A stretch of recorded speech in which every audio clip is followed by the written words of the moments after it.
Moi, j'ai beaucoup travaillé sur les questions de démographie. Quand j'étais ministre du Plan, j'avais la population dans mes attributions. J'ai fait une étude avec l'INED, professeur Tapinos, sur les perspectives démographiques de la Côte d'Ivoire. Et je peux vous dire, ce document existe. En gros, les femmes analphabètes dans des régions de campagne ont 7 et 8 enfants par femme. Les femmes éduquées, instruites en ville, en ont 2. Okay. Donc la transition démographique, c'est d'abord une transition d'éducation.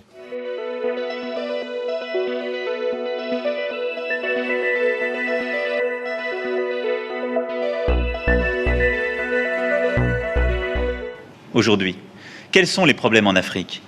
Les États faillis, les transitions démocratiques complexes, la transition démographique qui est, je l'ai rappelé ce matin, l'un des défis essentiels de l'Afrique. Quand des pays ont encore aujourd'hui 7 à 8 enfants par femme, vous pouvez décider d'y dépenser des milliards d'euros, vous ne stabiliserez rien.